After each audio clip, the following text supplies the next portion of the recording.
రాబోయి చందమామ. అమ్మా ఎందుకమ్మా అంత ఆవేశపడుతున్నావు? ఇప్పుడు ఏం జరిగిందని?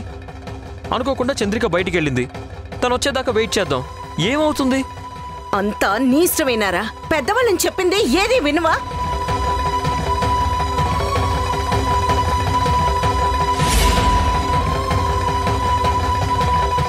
ఆ లోపు దుర్ముహూర్తం వస్తుంది అని చెప్తుంటే అసలు వినిపించుకోండి నువ్వు. ఇప్పటి వరకు పడిన కష్టాలు చాలవా? ఎన్ని మాటలు పడ్డాము, ఎన్ని ఎదురు దెబ్బలు తిన్నాము. ఇవన్నీ సరిపోలేదా నీకు?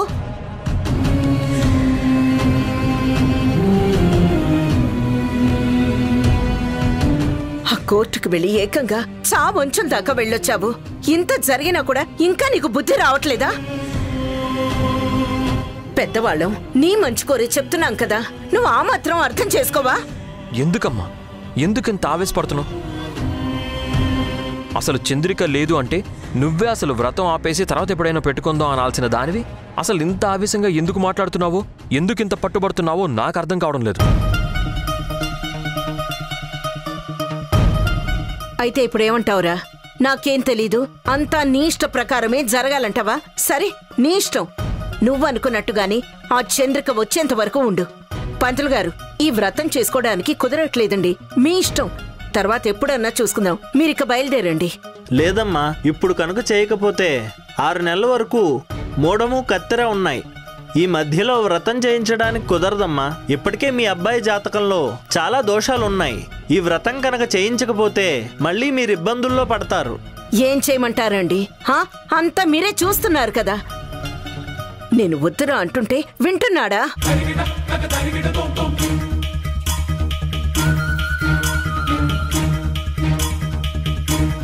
వీడెంతసేపు చంద్రిక చంద్రిక అని చెప్పి ఆ అమ్మాయి గురించి ఆలోచిస్తున్నాడు కానీ ఆ అమ్మాయి కనీసం బయటికి వెళ్ళేటప్పుడు భర్త కానీ నాకు కానీ చెప్పి వెళ్ళాలన్న ఆలోచన కూడా లేకపోయింది.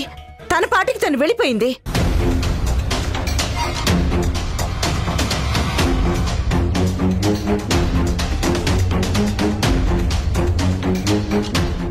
ఎంతసేపు బాధ్యత వీడొక్కడికేనా? తనకి లేదా? ఇలాంటి సమయంలో నేను మాత్రం ఏం చేయగలుగుతాను చెప్పండి? ఆపేద్దామండి. ఇప్పుడు కాకపోతే ఇంకొక రోజు చూసుకుందాం. మనం చేయగలిగింది ఏమీ లేదు.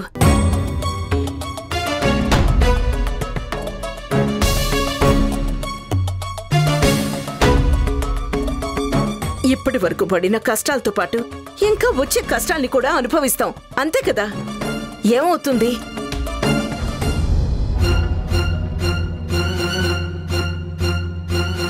ఇప్పుడేంటమ్మా, నువ్వు చెప్పినట్టే నేను వ్రతం చెయ్యాలి, నేను వ్రతం పీటల మీద కూర్చోవాలి, అంతేనా? వద్దు నాయనా, నువ్వు నా కోసం ఏమీ చేయాల్సిన అవసరమే లేదు. ఇక నుంచి వ్రతం పెట్టుకున్నా, పూజ పెట్టుకున్నా, ఏం పెట్టుకున్నా సరే చంద్రిక పర్మిషన్ తీసుకుని అన్ని ఏర్పాట్లు చేసుకుంటాను. ఆవిడ సరే అంటే సరే, లేదంటే లేదు. పంతులు గారు, మమ్మల్ని క్షమించండి. మీకు రావాల్సిన సంభావన నేనిస్తాను, మీరిక బయలుదేరిపోండి. మళ్ళీ నేను మీకు కబుర్ చేస్తాను. అమ్మా ఏంటమ్మా? సరే ఇప్పుడేంటి? నువ్వు అనుకున్నట్టు పూజ జరగాలి, అంతే కదా? జరుగుతుందమ్మా, సరేనా?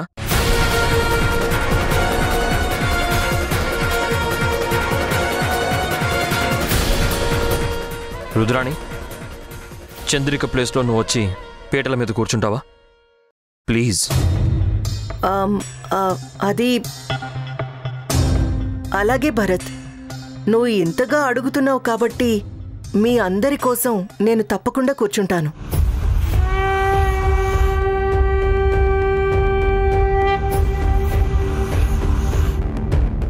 మరీ ముఖ్యంగా అత్తయ్య గారు ఎంత ఫీల్ అయిపోతున్నారు. మీ మంచి కోసం ఆవిడ అంత కోరుకుంటున్నప్పుడు నేను ఈ మాత్రం చేయకపోతే ఎలా? నేను తప్పకుండా కూర్చుంటాను భరత్. సరేరా. ఆగండి బాబు, మీరు అటు కూర్చోండి, అమ్మ మీరు ఇటు కూర్చోండి.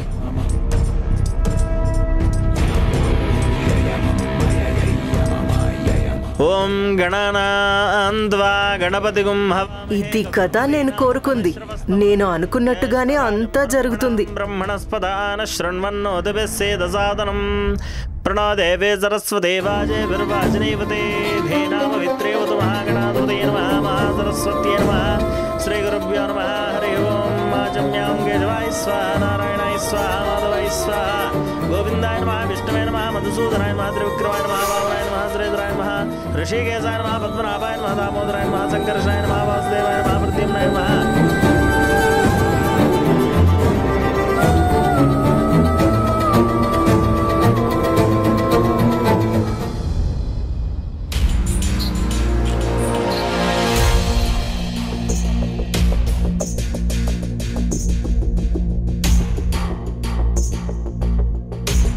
చంద్రిక, ఎంతసేపు నేను నీ దగ్గర నటించగలను?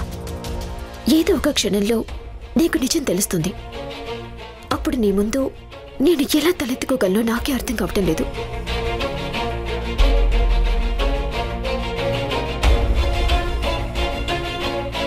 ఇదేంటి, ఇంటి దగ్గర తలనొప్పి అని అంతలా మెలికలు తిరిగిపోయింది. ఇప్పుడేంటి ఇంత రిలాక్స్డ్గా ఉంది? నేను చూడగానే తల పట్టుకున్నట్టు నటిస్తోందా?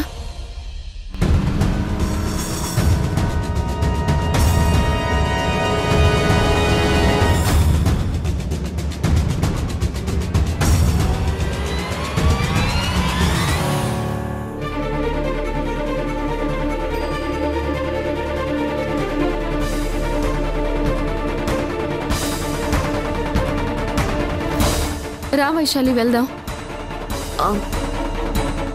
వద్దు చంద్రిక, ఈ హాస్పిటల్ కాదు, మనం వేరే హాస్పిటల్కి వెళ్దాం. అదేంటి, ఏ హాస్పిటల్ అయితే ఏంటి? దగ్గరలో ఉంది ఇదే కదా. ఇక్కడ డాక్టర్స్ బాగా చూస్తారు. మంచి డాక్టర్లే ఉన్నారు, నాకు తెలుసు. వెళ్దాం పదా. లేదు చంద్రిక, మనం ఇంకో చోటికి వెళ్దామని చెప్తున్నాను కదా. రా. ఒక్క నిమిషం ఆగు వైశాలి, నిజం చెప్పు. నిజంగా నీకు హెడేక్గా ఉందా? అదేంటి అలా అంటావు? హెడేక్ ఉండబట్టే కదా నేను రమ్మన్నాను. లేదు, నీకు నిజంగా తలనొప్పి లేదు. తలనొప్పి ఉన్నట్టు నటిస్తున్నావు కదా. నీకు నిజంగా తలనొప్పి ఉండుంటే ఎప్పుడెప్పుడు హాస్పిటల్కి వెళ్దామా అని కంగారుగా ఉండాల్సిన దానివి తీరిగ్గా కారాపి కాఫీ తాగుదామా అని అడగవు. అలా అడిగినప్పుడే నీ మీద నాకు డౌట్ వచ్చింది వైశాలి. నువ్వు ఎందుకు ఇలాంటి పనులు చేస్తున్నావో నాకు తెలీదు, కానీ ఈరోజు ఇంటి దగ్గర నాకు పూజ ఉంది. నేను ఖచ్చితంగా ఆ పూజలో ఉండాలి. భరత్ గారి పక్కన కూర్చొని మేము ఆ వ్రతం పూర్తి చేయాలి. అంత హడావిడిలో ఉండి కూడా నీకు తలనొప్పి అనగానే అన్నీ వదిలేసి ఎవ్వరికీ చెప్పకుండా నేను నీతో ఇక్కడి దాకా వచ్చాను. కానీ నువ్వు ఇంత మోసం చేస్తావని అనుకోలేదు. దీనికి కారణమేంటో నాకు తెలియాలి. కానీ నా కోసం అక్కడ అత్తయ్య గారు ఎదురు చూస్తూ ఉంటారు. అసలు నిన్ను ఇంట్లో నుంచి బయటికి తీసుకువెళ్ళమని చెప్పిందే మీ అత్తయ్య.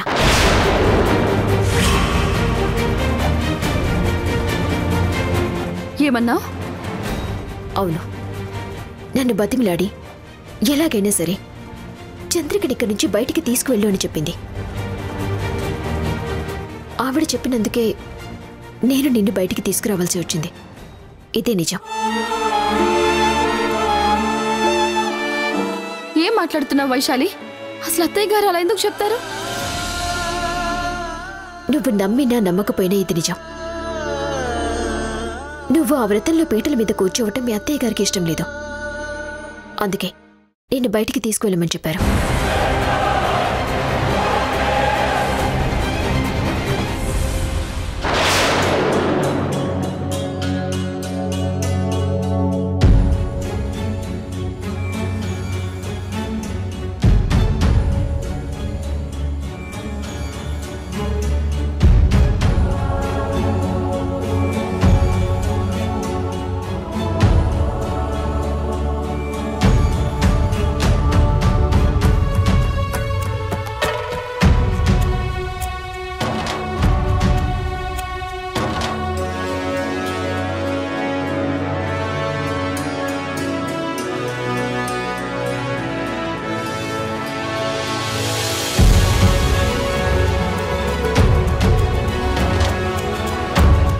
రుద్రాణి, ఎంత మహాపాపం చేస్తున్నావే.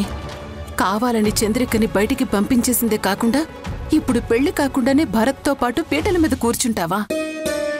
ఆ భగవంతుడైనా నిన్ను చూస్తూ ఊరుకుంటాడనుకున్నావా? ఖచ్చితంగా నీకు శిక్ష పడేలా చేస్తాడు. ఓం శ్రీ మహాగణాధిపతి దేవతాభ్యో నమః. ఇద్దరూ కలిసి గణపతికి పూజ చేయండి. ఓం గణానాన్వా గణపతిగుం హవామహే కవిం కవీనాముపమశ్రవస్తమం జ్యేష్ఠరాజం బ్రహ్మణస్పదాన శృణ్వన్నోతిభిస్సేదసాదనం.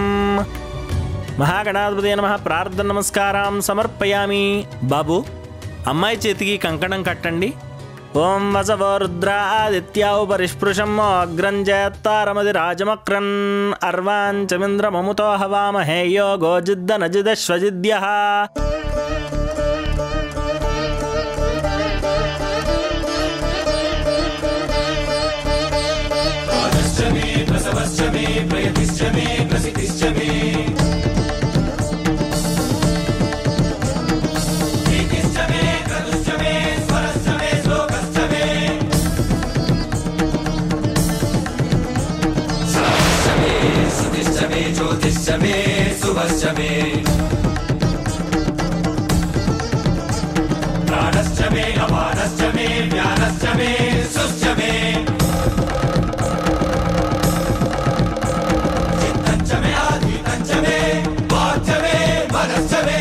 రుద్రాణి!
చంద్రిక, ఎక్కడికి వెళ్ళావు? నీకోసం ఎంతసేపు అని వెయిట్ చేయాలి? అయినా బయటికి వెళ్తున్నప్పుడు ఒక మాట చెప్పి వెళ్ళాలని తెలీదా? ఇంట్లో వ్రతం పెట్టుకొని నువ్వు అలా వెళ్ళిపోతే ఎలా చెప్పు? ఇదిగో చూడు, నువ్వు లేకపోయేసరికి ముహూర్తం దాటిపోతుందని అమ్మ రుద్రాణిని కూర్చోమంది. పర్వాలేదులేండి, ఎలాగైతేనే సమయానికి వచ్చేసాను కదా.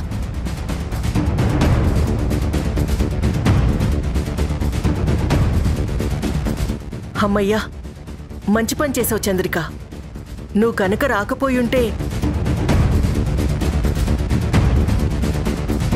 నేనిక్కడ పూజ అయిపోయేంత వరకు కూర్చోవాల్సి వచ్చేది. చేతికి కంకణం కట్టేలోపు నువ్వు వచ్చేసావు. చాలా సంతోషంగా ఉంది చంద్రిక.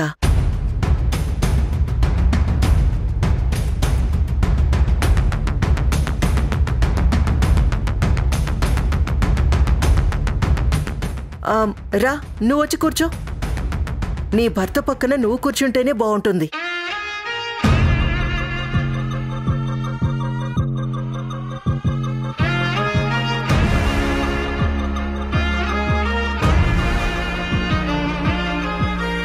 నువ్వు లేకుండా ఈ వ్రతానికి నేను కూర్చోవాల్సి వచ్చినందుకు నేనెంత టెన్షన్ పడ్డానో తెలుసా? ఏదైతేనే చివరికి దేవుడు నిన్ను సమయానికి ఇంటికి తీసుకొచ్చాడు. నాకు చాలా హ్యాపీగా ఉంది.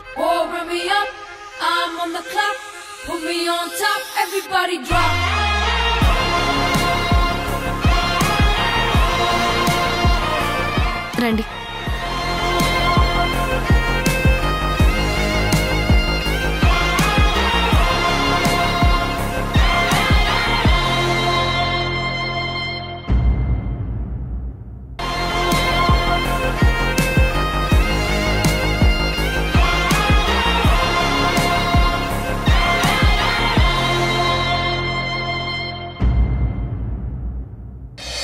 అమ్మా కుంకుమ పెట్టుకోండి. పెట్టండి.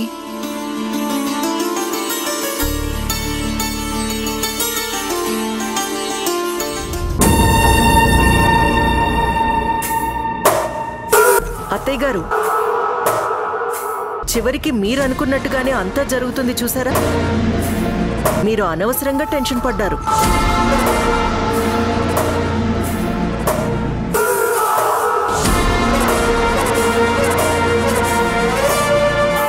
చంద్రిక లేదు, చంద్రిక లేకుండా ఎలా పూజ చేయాలి అన్నారు చూసారా? చివరికి ఆ భగవంతుడు టైంకి కరెక్ట్గా చంద్రికను ఎలా తీసుకొచ్చాడు?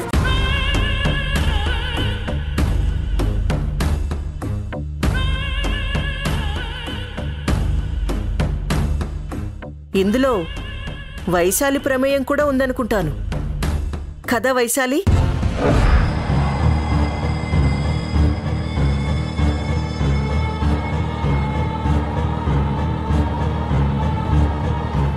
చాలా థ్యాంక్స్ వైశాలి.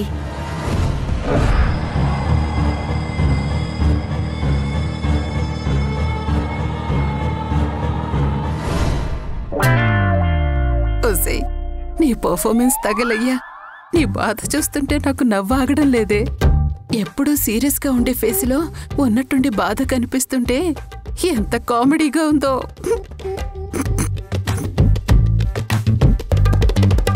కంకణం కట్టండి బాబు. ఓం దేవస్య త్వాజ్వతప్రసవేష్ణోర్బాహుభ్యాం భూష్ణోహస్తాభ్యాం ప్రతిగృహ్ణామి వనమాలేకదేశాంగే శంకే చక్రే చ నందకే శ్రీమాన్నారాయణో విష్ణుర్వాసుదేవోభిరక్షతో. రక్షాబంధన ముహూర్త శుభముహూర్తోస్తు. శుభముహూర్తకాలే సూర్యాదీనాన్నవానాం గ్రహాణమత్యంత ఆనుకూల్యతా ఫలసిద్ధిరస్తు. శ్రీరమా సహిత సత్యనారాయణ స్వామి దేవతా రక్షాంధారయా. ఓం ఆపోహిష్టామ యోభుస్థాన ఊర్జేదాతన మహేరణాయ చక్షసే యోవశ్యవదమోరసస్తస్య భాజేతేహన ఉషితేరుమాత్రః తస్మా అరంగమామవో యస్య క్షయాయ జన్మథాపో జనయథాచనః. శుద్ధోదక స్నానం సమర్పయామి. స్నానానంతరే శుద్ధాచమనీయం సమర్పయామి. వస్త్రం అభివస్త్రాజ్వజనాన్యర్షాభిధేనో సుదుగా పూయమానః విచంద్రావర్తవేనో హిరణ్యాభ్యశ్వాన్ ఋతునో దేవసమ. వస్త్రార్ధే అక్షతాం సమర్పయామి. యజ్ఞోపవీతం బ్రహ్మం పవిత్రం ప్రజాపతిర్యః సహజం పురస్తా ఆయుష్యమగ్ర్యం వ్రతముంచ శుభ్రం యజ్ఞోపవీతం బలమస్తు తేజః. యజ్ఞోపవీతార్ధే అక్షతాం సమర్పయామి. గంధద్వారాందురాదర్శాన్ నిత్యపుష్టాంగరేష్ణీం ఈశ్వరేకం సర్వభూతానాం తామిహోపహ్వయే శ్రియం. దివ్యశ్రే చందనం సమర్పయామి. ఆయనేతే పరాయణే దుర్వారోహంతు పుష్పిణీః. అసలు నిన్ను ఇంట్లో నుంచి బయటికి తీసుకువెళ్ళమని చెప్పిందే మీ అత్తయ్య. హృదాశ్చ పుండరీకాణి సముద్రస్య గృహాయి మే అలంకరణార్థే పుష్పాణి సమర్పయామి. అక్షతైః పూజయామి. పుష్పైః పూజయామి. సుముఖాయ నమః ఏకదంతాయ నమః కపిలాయ నమః గజకర్ణికాయ నమః లంబోదరాయ నమః వికటాయ నమః విఘ్నరాజాయ నమః.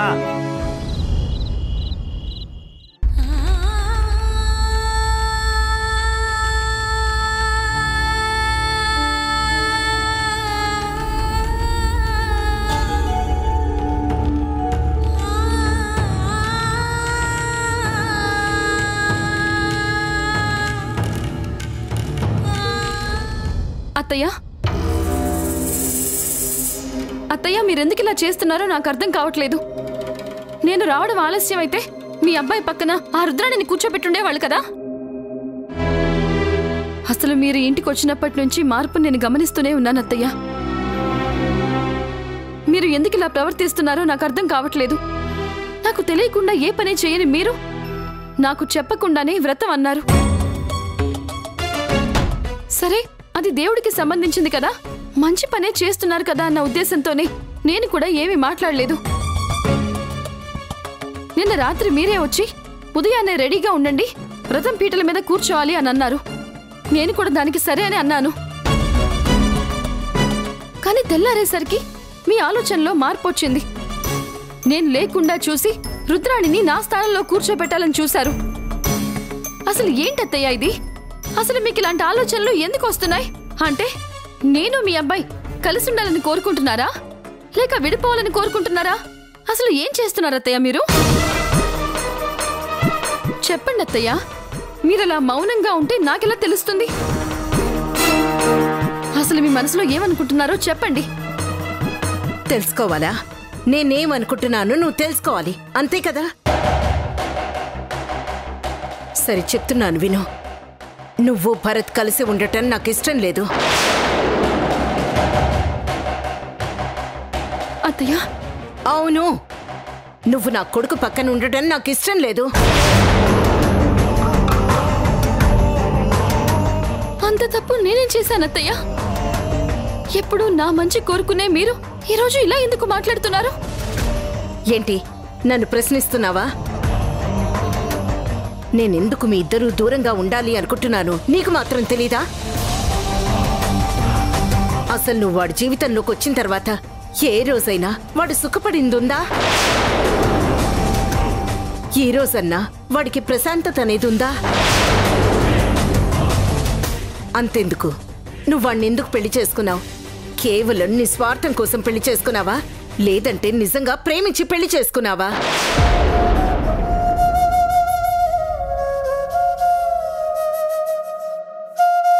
మీనాక్షి ఆస్తితో పాటు నా ఆస్తి కూడా కల్పిస్తాను. ప్లీజ్ దయచేసి వారిని వదిలే. సరే, నాకు ఆస్తి వద్దు, కానీ ఒక పని చేస్తావా? ఏంటి? చంద్రిక మెళ్ళో ఉన్న తాళి తెచ్చి నాకిస్తావా? అదిస్తే నేను తన జీవితంలోంచి వెళ్ళిపోతాను, ఓకేనా? అది ఇంపాసిబుల్. అటువంటప్పుడు ఇది కూడా ఇంపాసిబుల్.